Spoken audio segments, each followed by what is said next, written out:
오늘날 세상을 디지털 세상이라고 그렇게 말합니다. 과거를 아날로그 세상이라고 표현하면 이 시대는 디지털 세상.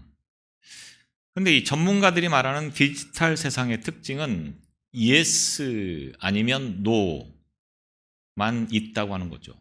좋으면 좋고 나쁘면 나쁘다. 이같이 명확한 그런 구분이 좋을 수도 있고 장점이 되기도 하지만 부작용 또한 많다고 하는 거죠. 그래서 이 시대를 보면 너무 극단적이 되어버린 모습들을 우리가 많이 보게 되어집니다. 우리가 살아가는 이 사회가 양극 현상이 매우 극에 달해 있음을 우리가 볼 수 있습니다. 정치권을 봐도 여야가 아주 극단의 길을 걸어갑니다. 타협, 이해 이런 건 아예 존재가 하지 않는 그것이 정치권 이야기죠. 네가 잘못했다만 존재하고 있습니다. 국민이나 국가 따위는 안중에도 없습니다. 당에 유익이 되느냐, 자신들에게 이익이 되느냐라고 하는 것이 중요한 것이지 국가야 국민이야 어떻게 되거나 말거나 별로 관심이 없는 그런 모습으로 비춰지는 것들이 현재의 정치권의 이야기인 것을 보게 되었습니다. 국민들은 어떻습니까? 국민들도 마찬가지입니다. 굉장히 극단적인 그런 모습으로 살아가고 있는 것이 국민들의 삶이다라고 이야기를 해도 과언이 아닌 것입니다. 내가 생각하고 내가 옳다고 여기는 것만 진리이고 그렇지 않은 것에 대해서는 굉장히 배타적이어서 서로의 대화가 잘 이루어지지 않는 경우들이 참 많습니다.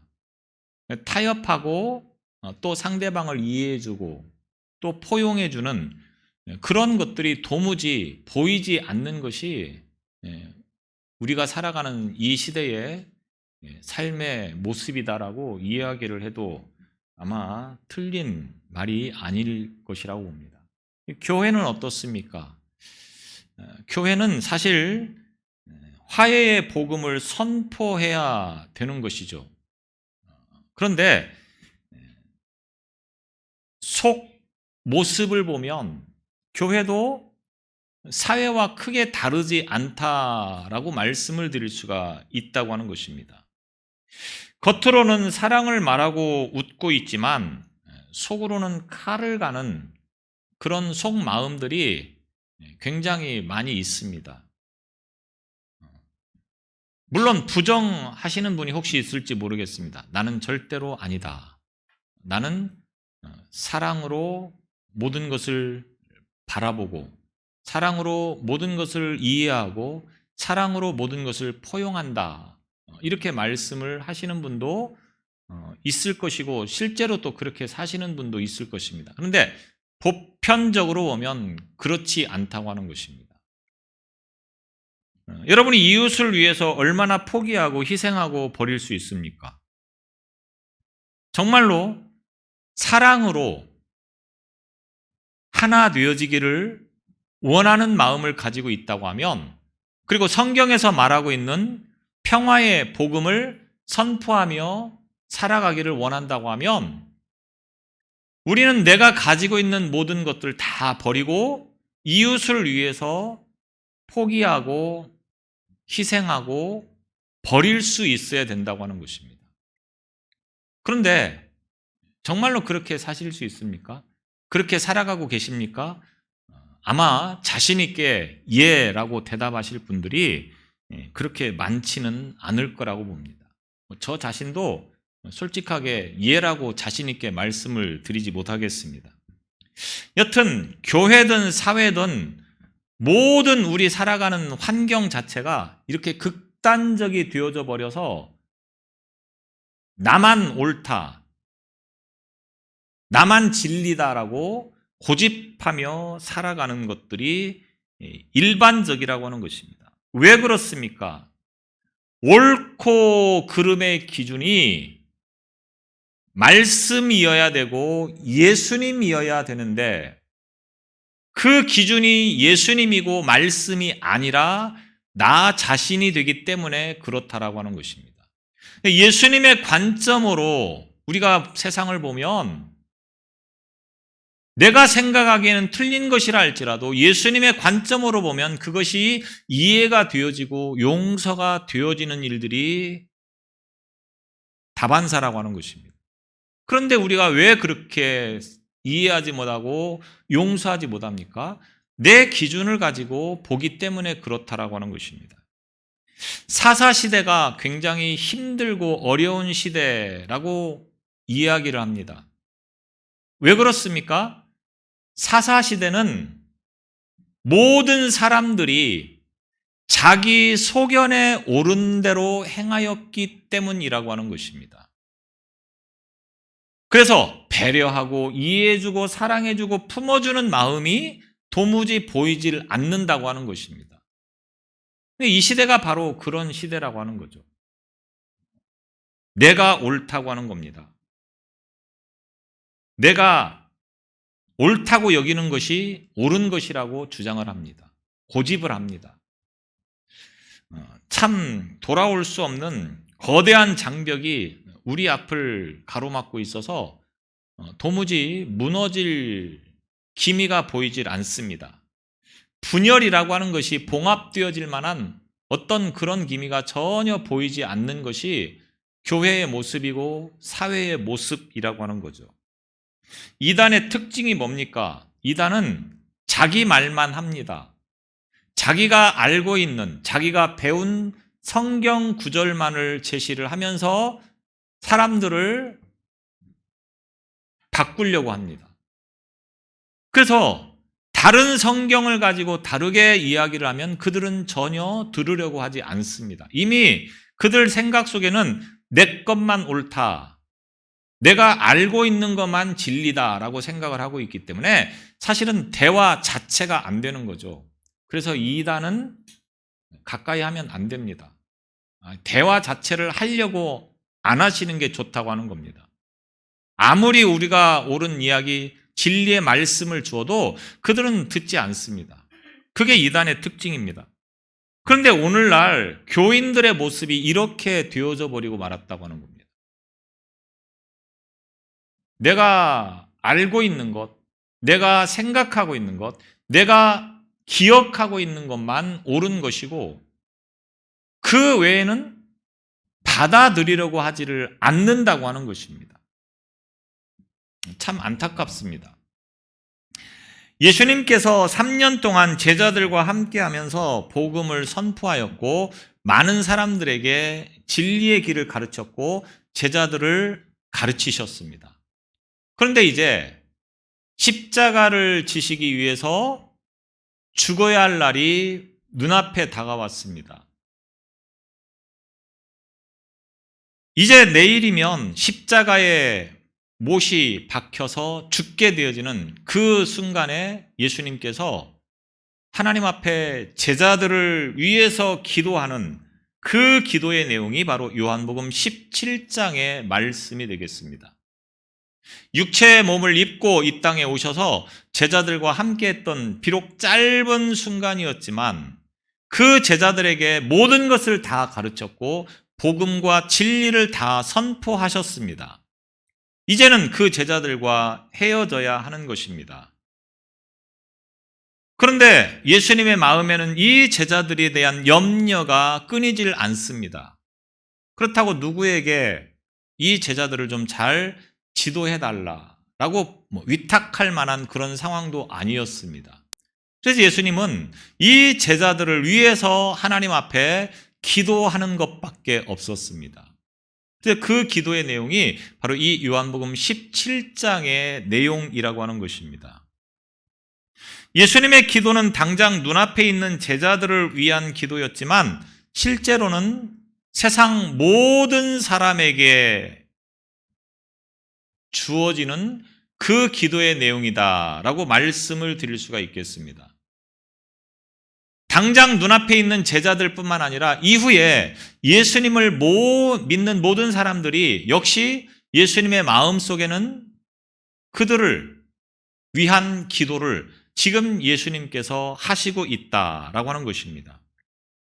그래서 이 17장 내용 전부를 보면 1절로 5절은 자신을 위해서, 또 6절로 19절은 제자들을 위해서, 그리고 20절로 26절은 나중에 믿게 되어질 성도들을 위해서 기도하는 내용인데, 이 기도의 내용을 다 말씀을 드릴 수 없기 때문에 오늘은 11절 한 절만 가지고 말씀을 나누려고 합니다. 예수님께서 세상을 떠나시고 하나님께로 가면 세상에 남게 될 제자들을 이제 과연 어떻게 할 것인가? 이 제자들을 과연 누가 보호해주고 누가 지켜줄 것인가? 이 제자들이 어떤 사람들인가를 예수님은 잘 알고 계셨습니다. 그래서 그 제자들을 향한 염려와 근심의 마음이 가득할 수밖에 없었다고 하는 거죠. 이 제자들이 어떤 사람들이었습니까? 제자들은 예수님께서 그렇게 말씀을 통해서 가르쳤는데 그 예수님의 말씀을 제대로 이해하거나 그 말씀을 제대로 숙지하고 있는 제자가 한 사람도 없었다고 하는 겁니다. 우리가 알다시피 예수님께서 십자가에서 죽으시는 순간 예수님 곁에 남아있던 제자가 있었습니까? 없었습니까? 없었습니다. 자기 생각과 자기 사상과 자기 뜻에 맞지 않았기 때문에 그들은 그 예수님을 다 버리고 도망을 쳐버린 것입니다. 그런 제자들이 세상에 남아 있게 되어지고, 그리고 이제 예수님께서 하신 그 일을 계속해서 감당을 해야 되는데 예수님의 마음에는 심히 걱정되지 않을 수 없는 것입니다. 그래서 예수님께서 기도하십니다. 나는 세상에 더 있지 아니하오나 그들은 세상에 있사옵고. 그래서 있사옵고라고 하는 이 말은 계속해서 있게 된다라고 하는 것을 의미하는 말씀입니다. 이 말은 다시 말씀을 드리면 앞서 말씀을 드렸듯이 지금 당장 눈앞에 있는 이 제자들은 뭐 몇 년 살다가 다 죽을 인생들이기 때문에 이들이 세상에서 계속 있는다라고 하는 것이 아니고 이 뒤를 이어서 계속해서 세상에서 예수님을 믿을 그러한 제자들이 생겨날 것이고 그들을 위해서 지금 기도하고 있는 것이다라고 하는 의미가 담겨져 있는 말씀이 되는 것입니다. 지금 제자들과 그리고 이후로 더 넓게 말씀을 드리면 오늘 저와 여러분들 예수님을 믿고 예수님을 따르는 그 우리들을 위해서 지금 예수님께서 기도를 하고 계신 것이다 라고 말씀을 드리는 것입니다. 그런데 예수님께서 보는 세상은 어떤 세상입니까? 이 제자들이 살아가야 할 세상은 어떤 세상입니까? 그렇게 호락호락하지 않다고 하는 것을 잘 알고 계셨습니다.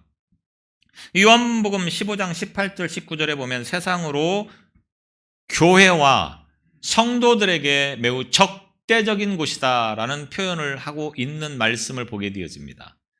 다시 말하면 예수님을 믿는 성도들과 세상은 완전히 적대적인 관계에 있는 곳이다 라는 말씀인 것입니다. 우리가 살아가야 할 세상이 어떤 곳이냐? 우리와는 매우 적대적인 곳이다. 적이라고 하는 거죠, 적. 그래서 세상을 한마디로 말하면 마귀가 지배하고 있는 곳이다. 성경은 이렇게 말씀하고 있습니다. 고린도후서 4장 4절에 보면 이 세상의 신이 믿지 아니하는 자들의 마음을 혼미하게 하여 그리스도의 영광의 복음의 광채가 비치지 못하게 함이니 이 세상의 신이 마귀가 믿지 아니하는 자들의 마음을 혼미하게 한다고 하는 것입니다. 마귀의 지배를 받는 세상 사람들의 마음이 혼미해져서 진리를 전해도 그 진리가 그들 가운데 전해지지 않는다. 마귀는 이 세상의 신입니다. 에베소서 2장 2절에 보면 공중의 권세 잡은 자, 마귀가 공중의 권세를 잡고 있다. 다시 말하면 이 세상의 모든 것들이 다 마귀의 지배 아래 있다. 이렇게 말씀을 하고 있는 것입니다. 또 요한일서 5장 19절에 보면 또 아는 것은 우리는 하나님께 속하고 온 세상은 악한 자 안에 처한 것이며 라고 말씀합니다. 우리는 하나님의 백성, 하나님의 말씀을 쫓고 하나님의 뜻을 따르는 하나님의 사람들이지만 이 세상 사람은, 믿지 않는 사람은 마귀의 지배를 받으며 악한 그런 생활을 살아가는 삶이다라고 하는 것을 말씀하고 있습니다. 그래서 예수님께서 제자들을 둘씩 짝지어서 세상으로 보내시면서 뭐라고 말씀합니까? 마태복음 10장 16절에 보면 양을 이리 가운데 보냄과 같다라고 말씀합니다. 세상은 이리가 득실거리는 곳이다. 그곳에 누구를? 양을 보낸다. 양은 이리의 밥입니다. 밥. 그러니 예수님께서 세상을 보내면서, 세상을 향해 제자들을 보내면서 그렇게 말씀을 하셨을 정도라고 하면 그 제자들이 얼마나 염려스러웠겠습니까? 교회는, 성도는 마귀의 지배를 받는 이 세계로 보냄을 받은 존재들입니다. 저와 여러분들이 세상으로 보냄을 받았을 때는 얼마나 이 세상살이가 힘들고 어려울 것인가라고 하는 것을 이 말씀만 봐도 우리는 짐작이 간다고 하는 겁니다. 세상 살기 참 힘드시죠? 왜? 이리가 득실거리는 마귀가 지배하는 곳이다 보니 우리가 진리를 지키고 예수님을 따르는 삶을 살려고 하니 얼마나 힘이 들겠습니까? 문제는 마귀와 사탄이 하는 일이 뭡니까? 여러 가지 많은 일들을 하겠지만 대표적인 것 하나가 있다고 하면 마귀가 하는 것, 사탄이 하는 짓은 분리시키는 겁니다. 나누는 것입니다. 분열시키는 것입니다. 갈라놓는 것입니다. 마귀가 하는 일은 이와 같이 갈라놓는 것이다. 분리시키는 것이다. 예수님께서 오셔서 세상을 향하여 뭐라고 말씀하십니까? 내가 온 것은 화평을 주려고 한 것이 아니라 검을 주러 왔다라고 말씀합니다. 그래서 집안이 하나 되는 것이 아니고 오히려 불화가 있을 것이다. 이렇게 말씀을 합니다. 그러면 예수님께서 아주 작정을 하시고 집안을 갈라놓으려고 작정을 하시고 이 세상에 오신 것입니까? 예수님이 아주 작정을 하시고 많은 사람들을 갈라놓으려고 이 세상에 오셨습니까? 지금 그런 의미로 말씀하신 것입니까? 예수님은 진리를 전하시는 분입니다. 진리를 말씀하시는 분입니다. 그래서 많은 사람이 이 진리를 따르면 아무런 문제가 없죠. 당연히 진리를 쫓아야 됩니다. 그런데 마귀가 사람들의 마음을 갈라놓으려고 하니 진리를 전하는 이 예수님의 말씀에 반대가 되어지도록 하고 있다고 하는 것입니다. 그래서 예수님을 제대로 믿으려고 하면 믿지 않는 사람으로부터 많은 핍박을 당하게 되어 있습니다. 제대로 믿으려고 하면 반대하고 핍박하고 박해하고 하는 일들이 일어나고 있다고 하는 것입니다. 예수님께서 이미 이 세상을 아시기 때문에 그렇게 말씀을 하시고 있는 것입니다.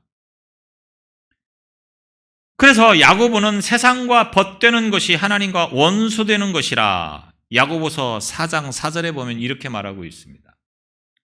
또 요한일서에는 세상과 이 세상에 있는 것들을 사랑하지 말라.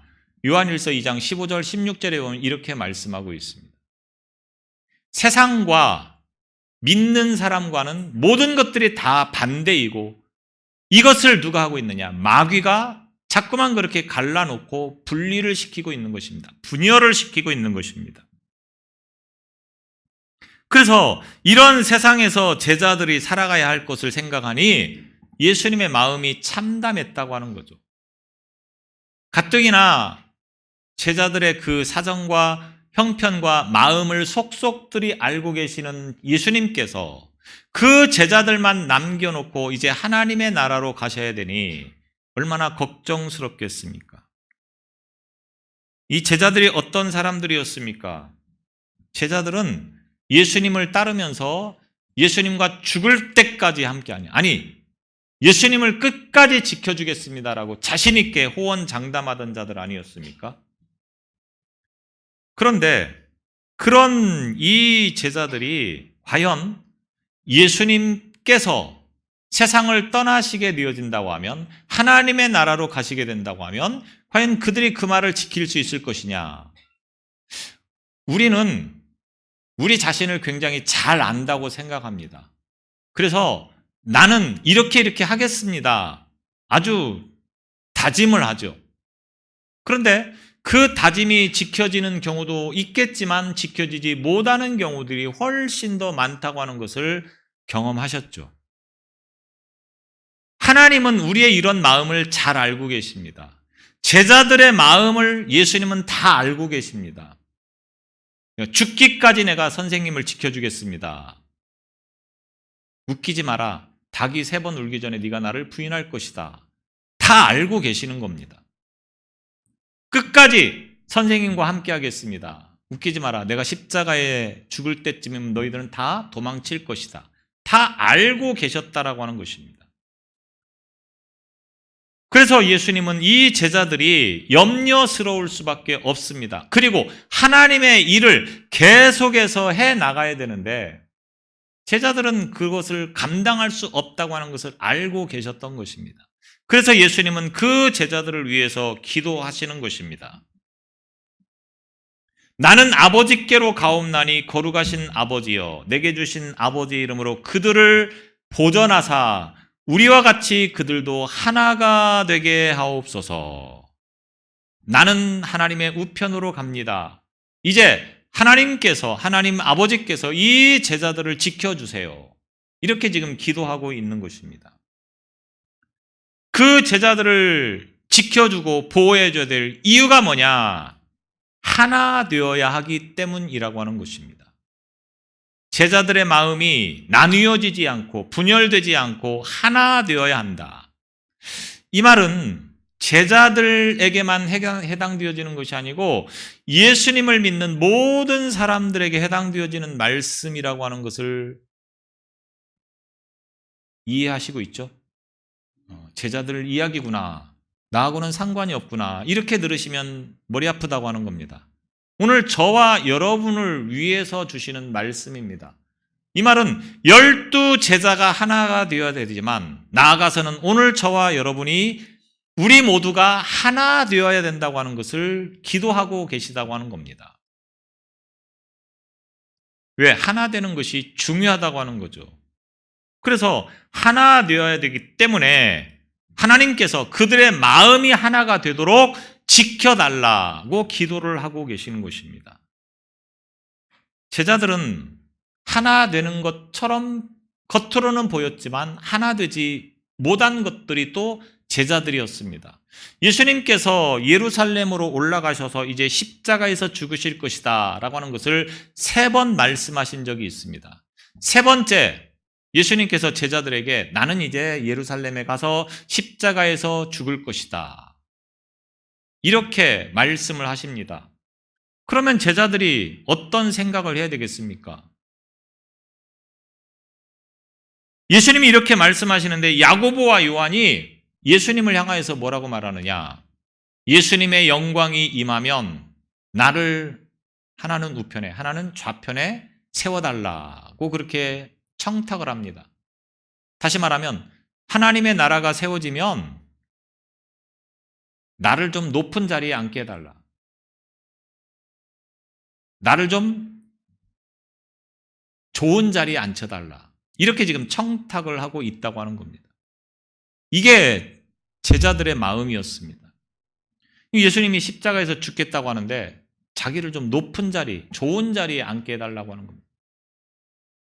다른 제자들이 안 보는 데서 지금 이렇게 말을 하고 있다고 하는 겁니다. 그게 제자들의 속 마음이라고 하는 거죠. 그런 제자들을 두고 예수님이 떠나가신다고 생각을 하니 참 마음이 아픈 것입니다. 그래서 하나 되게 해달라고 그렇게 기도를 합니다. 예수님은 하나됨의 모델을 제시하고 있죠. 그게 뭡니까? 하나님과 예수님이 하나이듯이. 자, 오늘 11절 말씀해 보면 거룩하신 아버지여 내게 주신 아버지의 이름으로 그들을 보전하사 우리와 같이 그들도 하나가 되게 하옵소서. 우리와 같이. 여기서 우리와 같이라고 하는 이 말씀은 무슨 말입니까? 예수님과 하나님이 하나이듯이 이런 말씀입니다. 예수님과 하나님은 하나이십니다. 그런 것처럼 모든 하나님의 백성들이 하나가 되게 해야 달라라고 기도를 하고 있는 것입니다. 예수님과 하나님의 뜻과 목적이 하나이듯이 제자들도 뜻이 하나가 되게 해달라고 기도를 하고 있는 것입니다. 요한복음 10장 30절에 보면 나와 아버지는 하나이니라. 예수님과 하나님은 하나이시다. 요한복음 14장 10절에 보면 내가 아버지 안에 거하고 아버지는 내 안에 계신 것을 내가 믿지 아니하느냐. 내가 너희에게 이르는 말은 스스로 하는 것이 아니라 아버지께서 내 안에 계셔서 그의 일을 하시는 것이니라. 예수님과 하나님은 하나이십니다. 뜻과 목적이 같은 것입니다. 여기서 중요한 것은 예수님의 뜻도 있을 것이고 예수님의 생각도 있을 것인데 그런데 그 뜻과 목적을 버리고 하나님의 뜻에 맞추었다고 하는 것을 우리는 잊지 말아야 됩니다. 마찬가지로 우리가 하나님의 백성이고 하나님의 자녀로서 누구의 뜻에 우리가 맞추며 살아가야 됩니까? 하나님의 뜻에 맞추며 살아가야 된다고 하는 것입니다. 자식이 누구를 닮아야 됩니까? 부모를 닮는 것이 당연한 거죠. 아이를 낳았는데 부모를 닮은 게 아니라 옆집 사람을 닮았다. 어떤 일이 벌어집니까? 매우 심각합니다. 절대로 그런 일이 있어서는 안 된다고 하는 겁니다. 자녀는 마땅히 부모를 닮아야 된다. 하나님의 자녀, 하나님의 백성인 우리가 누구를 닮아야 되겠습니까? 하나님을 닮아야 된다고 하는 거죠. 저와 여러분이 하나님을 닮은 삶을 살아가고 있습니까? 성도들을 하나님의 자녀라고 그렇게 말씀을 할 때는 우리가 하나님을 닮아가야 되는 하나님의 백성, 하나님의 자녀라고 하는 의미도 있겠지만 나아가서는 모든 성도와 성도는 한 피를 나눈 형제 자매이다라고 하는 것을 의미하는 것이 되기도 합니다. 그래서 같은 구기동 사랑교회를 다니고 있는 형제 자매인 거죠. 피를 나눈 혈육의 형제 자매가 형제 자매인 것이 아니고 예수의 피로 하나가 되어진 오늘 성도가 한 형제 자매가 되었다라고 하는 것입니다. 그래서 고린도전서 12장 12절에 보면 몸은 하나인데 많은 지체가 있고 몸에 지체가 많으나 한 몸임과 같이 그리스도도 그러하니라. 같은 교회 안에 한 성도는 한 몸을 이루는 지체가 되어지는 것이고 한 몸을 이루는 것이다 라고 하는 것입니다. 오늘 우리 옆 사람이 나와 한 몸을 이루는 형제 자매라고 하는 것입니다. 25절에 보면 몸 가운데서 분쟁이 없고 오직 여러 지체가 서로 같이 돌보게 하셨느니라. 한 몸, 한 지체이기 때문에 서로 돌아보는 그러한 마음을 가지고 살아가야 된다. 예수 믿는 성도는 한 형제 자매이기에 한 몸처럼 살아야 된다고 하는 것입니다. 이것이 참된 그리스도인의 모습이라고 하는 것입니다. 예수님께서 하신 일이 무엇입니까? 예수님께서 왜 십자가에서 죽으셨습니까? 에베소서 2장 16절에 보면 또 십자가로 이 둘을 한 몸으로 하나님과 회복하게 하려 하심이라. 원수된 것을 십자가로 소멸하시고 십자가로 한 몸을 이루게 하셨다. 하나님과 회복하게 하셨다. 이렇게 말씀하고 있습니다. 예수님께서 십자가에서 죽으신 이유는 우리와 하나님과 하나 되게 하기 위해서, 그리고 나아가 성도와 성도가 하나 되게 하기 위해서 십자가에서 죽으셨다고 하는 것입니다. 그러니까 하나 되는 것이 얼마나 중요한 문제인가라고 하는 것을 우리는 이 말씀을 통해서 깨달을 수 있게 되어지는 것입니다. 그런데 하나가 되었습니까? 하나로 살아가고 있습니까? 혹시 성도가 아프면, 누군가가 아프면 그 아픔이 내 아픔처럼 느껴지십니까? 그래서 정말로 진심으로 간절하게 기도를 하셨습니까? 그렇게 살아가야 된다라고 하는 것입니다. 십자가는 종과 횡이 있지 않습니까? 종이라고 하는 것은 하나님과 성도의 관계, 하나님과 성도가 하나 되는 것을 말합니다. 횡은 뭡니까? 성도와 성도가 하나 되는 것을 말합니다. 그래서 율법을 크게 두 가지로 말씀하셨습니다. 첫 번째는 하나님을 사랑하는 것이다. 하나님과 성도가 사랑으로 하나 되어지는 것을 말하는 것입니다. 두 번째는 뭡니까? 내 이웃을 내 몸처럼 사랑하라.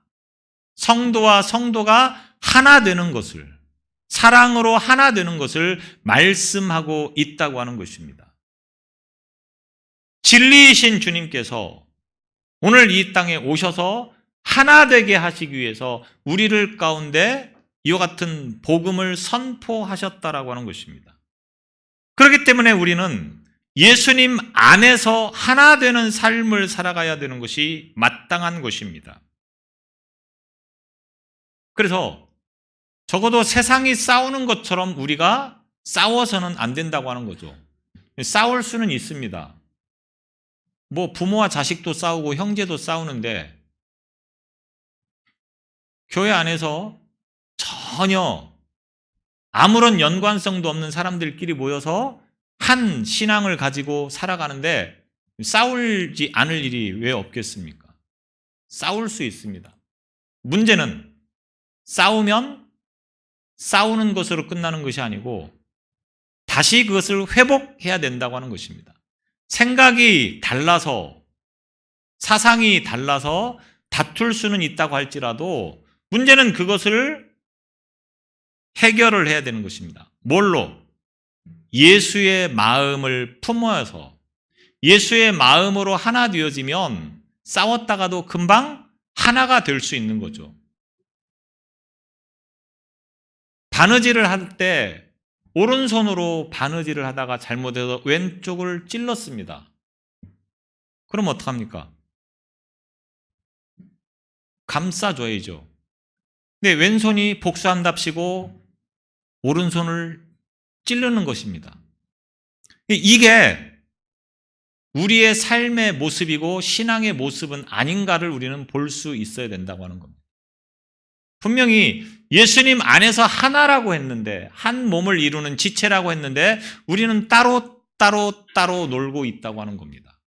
그래서 생각이 다른 것, 사상이 다른 것, 이해가 다른 것, 삶이 다른 것, 모든 것 다른 것들을 고스란히 표현해내면서 하나 되어지지 못하는 삶을 살아가는 일들이 너무 많다고 하는 것입니다. 오늘 예수님께서는 우리가 하나 되기를 위해서 하나님 앞에 기도하고 있습니다. 왜? 이것이 우리에게 있어서 굉장히 중요한 문제이기 때문에 그렇습니다. 예수님 안에서, 하나님 안에서 우리가 하나 되어 살아가야 하기 때문에 그렇다고 하는 것입니다. 한 몸을 이루지 못하면 우리는 절대로 발전할 수가 없는 것입니다. 교회 성장의 가장 중요한 요소 가운데 하나가 뭐냐? 서로 하나 되는 것입니다. 그런데 교회 안에 보면 굉장히 다르죠. 사람들이 다 다릅니다. 연령대도 굉장히 다르고 살아가는 삶의 방식도 다르고 생각도 다르고 사상도 다르고 어쩌면 틀려도 그렇게 많이 틀린지 정말 하나 된다고 하는 것은 거의 불가능에 가까운 것입니다. 실제로 제가 보니까 목회를 하면서 보니까 말은 하나 되자, 서로 사랑한다 이렇게 말을 하는데 그게 참 어렵습니다. 분명히 어려운 건 사실입니다. 그런데 가능성이 있다고 하는 거죠. 가능하다고 하는 것입니다. 왜? 기도하면 하나 될 수 있다고 하는 것을 보게 됩니다. 기도 많이 하는 사람이 문제를 일으키고 불평, 불만을 말합니까? 그렇지 않습니다. 말은 할 수 있습니다. 그런데 기도하면 풀린다고 하는 거죠. 목사가 왜 이래? 목사가 뭐가 어떻고 저떻고 이런 말 저런 말 할 수 있습니다. 왜? 분명히 사람이다 보니 허물도 많고 실수도 많고 참 제가 저 자신을 봐도 참 실망스럽고 하자도 많은데 당연히 성도들이 볼 때는 그런 것들이 보이겠죠. 그래서 말은 할 수 있다고 하는 겁니다. 그런데 기도하지 않고 계속 말하면 그것이 불평이 되는 것이고 불만이 되는 것이고 그래서 목사 때문에 교회 못 가겠다 이런 말이 나오게 되어집니다. 그러나 기도하면 어떻게 됩니까? 하나님께서 제발 목사님을 좀 바꿔달라. 기도하면 목사도 바뀌어지겠지만 자기 자신도 바뀐다고 하는 겁니다. 기도하면 살아나게 되어집니다. 문제는 말만 하고 기도하지 않기 때문에 그렇다라고 하는 것입니다. 우리는 하나 되어야 됩니다. 누구에게나 다 마찬가지입니다. 하나 될 수 있는 길은 내가 노력해서 되는 것이 아니죠. 노력해도 안 되는 건 죽어도 안 되는 겁니다. 그러나 기도하면 된다고 하는 겁니다. 하나님 앞에 기도하는 것으로 하나 되어질 때에 오늘 성경에서 말하고 있는 것처럼 우리가 하나 되는 삶을 살아가게 되어지는 것입니다. 오늘 저와 여러분의 삶이 이 말씀에서처럼 하나 되시기를 바랍니다. 기도하여서 서로 하나 되시기를 바랍니다. 기도하면 이해하게 되고 용서하게 되고 품게 되고 사랑하게 되고 다 하나 될 수 있는 길이 열리게 되어진다고 하는 것입니다. 그래서 우리 교회는 하나, 사랑으로 하나 되는 그러한 믿음의 교회가 될 수 있기를 바랍니다. 기도하겠습니다. 하나 되기 위해서 예수님께서 십자가에 못 박혀 죽으시기까지 하였습니다. 우리는 그 하나님의 뜻을 잘 기억하여서 하나 되는 믿음 되게 하여 주옵소서. 하나님과 하나 되게 하시고 형제가 하나 되는 은혜가 우리 가운데 있게 하여 주옵소서. 그리하여서 하나님의 나라와 뜻을 이루어갈 수 있도록 인도하여 주옵소서. 예수님 이름으로 기도드리옵나이다. 아멘.